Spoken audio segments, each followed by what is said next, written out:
So this bro's name is Youngsik, and he looks like this because all he does is play video games. But he's hard stuck iron in Valorant, and even aim assist can't help him in COD. Anyways, bro is so washed in real life that he's currently trying to sign up to an agency that will help him get a girl because Roblox ain't giving him the Wizard of Oz powers. Unfortunately for him, he gets denied at literally every agency as his life is basically bad luck Brian reincarnated.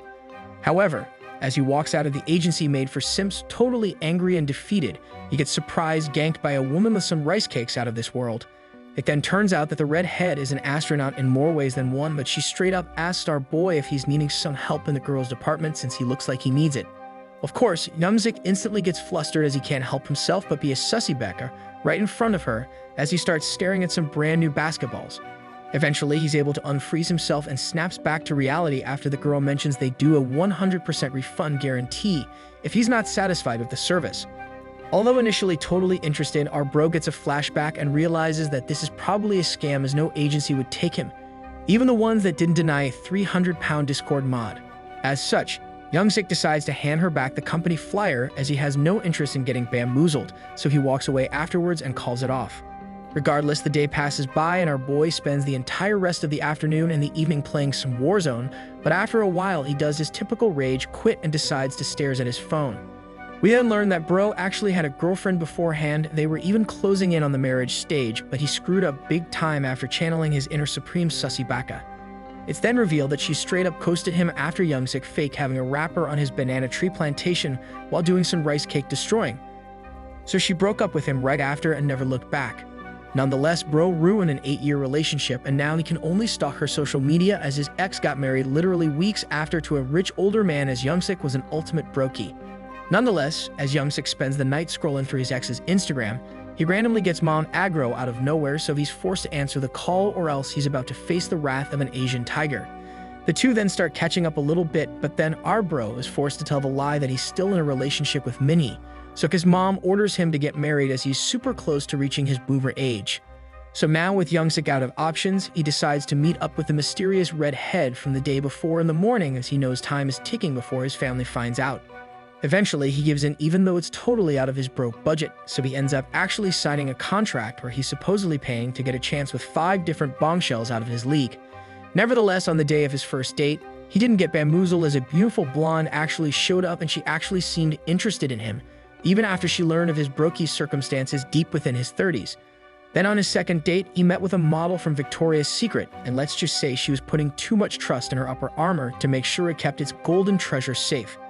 However, this time after some small talk, the girl wasn't as eloquent or nice as the previous one as she straight up asks our boy how much he makes a year, so he begins to show why his anger management classes weren't working. Youngsik then refuses to disclose how much his salary is and instead, our boy angrily asks her how much she makes a year instead. Suddenly, out of nowhere, the cutie gets up and tells Youngsik that she now has a rough understanding of his situation, so she smirks and proceeds to tell him that money doesn't matter to her. She then picks up her $10,000 bag and asks Youngsik if he wants to leave with her as she reveals to him that the only thing that matters to her in this life is how well planted are his banana trees inside his greenhouse plantation. Unfortunately for our boy, he didn't get the hint, so he ended up telling her to leave, so now he's trying to drown his sorrows thinking that he screwed it up again for being a brokey. However, as he continues to get some belly fat from drinking too much calories, he notices that the exact same girl from earlier has coincidentally entered the same restaurant. But then the turntables turn as he realizes that behind her was literally every other girl he went on a date with, all looking like they all somehow know each other. After a few more seconds, his sussy brain almost explodes from his discovery as even the manager that hooked him up was also there. Anyways, the girls end up sitting down right behind him, but it turns out they're basically all blind as a bat as they can't even tell Youngsik is literally right beside them. So with the plot armor thickening, making our boy invisible, he continues to stare and eavesdrop in total disbelief as the manager drops fat stacks of cash on the table to share with the rest. Shortly after, the purple-haired girl starts talking about Youngsik and begins to trash talk him in front of the other girls, but the manager looks a little bit worried about what she's hearing. Mere seconds after the purple-haired girl started making fun of him, our bro gets sent into the reality check dimension as the others started to open up about how much they really didn't like him, but instead they put up a show just like the Kardashians to keep it going. As the girls continued to bond by talking about their experiences with Young-sik, the manager tried to defend him to no avail, but she ends up getting saved from having to hear all about it as she gets a call from her manager. She then rushes off to the bathroom to take the call, and she even passes by our boy, but she was too distracted by her manager to notice that the hunchback dude was actually one of her clients. Regardless, we discover that the red-haired manager is actually named Jushin Sai, and she's basically trying her hardest to keep her job, as life's totally tough out there if you meet rules 1 and 2 of being attractive. After the call, Jushin is able to drop her fake act with her boss, so she shows how frustrated she is with him, but she forgets all about it as she needs to do a quick number 1. However, just as she was about to pop off the cap to do her number 1, she forgets to lock the door, so she leans over to close it. Just as she was about to successfully lock the door, her phone drops to the dirty ground as things take a massive sussy turn. With her phone cracking from the drop, we discover that she got instantly ganked by our boy, looking absolutely furious after overhearing everything. He then starts angrily yelling at her by asking if she's surprised, as he tells her that she's a scamming dog for doing him wrong like that by setting him up in a fake setting. Now caught in a very compromising position and still really having to do a number 1, she tells him to hold on and gently asks like a true professional to calm down first. However, things backfire for Jushin as our boy gets even more angry after hearing her ask him calm down, as he can't believe she had the gall to say that after tricking him all this time. It was at this very moment Jushin knew she screwed up, as we can visibly see her soul start to leave her body after it dawns on her that Young-sik probably overheard the entire conversation about him from top to bottom. As such, our boy starts to look like he's about to enter his demon time mode, as he looks like he's about to summon a portal that will transform him into the ultimate sussy demon lord. But right before he transforms into his new form, Jushin shows off her quick thinking skills and tells our boy she can still give him a full refund due to their 100% guarantee. However, things quickly go from bad to even worse as Jushin accidentally hits his banana tree plantation, causing Young-sik to finally realize that Jushin currently has no armor defending her papayas. Luckily for her though, even with his altered state in mind, Bro didn't transform into a demon lord, but instead, he notices his banana tree grew too much and tries to explain himself by blaming it on the constant rain. Now with the golden opportunity, while Young-sik is distracted after learning his brand new programming language Python is alive, she quickly picks up her cracked phone from the ground. Jushin then warns him to leave, as Bro didn't check the sign right before he entered, but since he identifies as all genders, he's good to go. But regardless, she starts calling the po-po. Unfortunately for her, out of all the times Bro could be a Chad, he decides now is the time to stand up for himself and tells her sheep off and to call the po-po, as he doesn't care, as he's now a supreme Chad with no care in the world. As she rings up the emergency number, our boy begins to clap back as he shows off a number he's about to call, which just so happens to be an anti-fraud line for companies.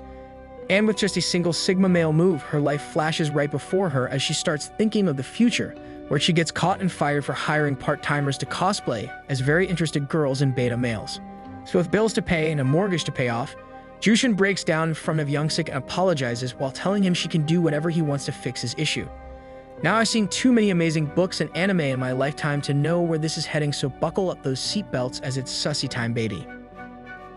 He then attempts to play Simon Says by repeating, "Whatever I want" to Jushin, but she already looks flustered before turning into Sussy Street. Shortly after, he realizes he has too much defensive stats in his armor pants, so he changes it out with some invisible ones that gives him plus attack damage, so he orders Jushin to live up to his expectations. Now caught in a sticky pickle in front of a Pokeball, she starts sweating as the air condition isn't even on, and not totally because of the Pokeball assignment she just got tasked to complete. Our boy then starts to smirk while doing the evil villain look by covering his eyes with his hair, so we already know he transformed into his demon lord form.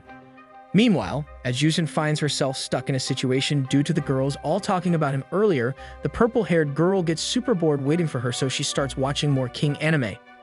After binge watching more of our recaps, she eventually finishes multiple episodes and starts to visibly get frustrated with the rest, as they don't want to start eating without her.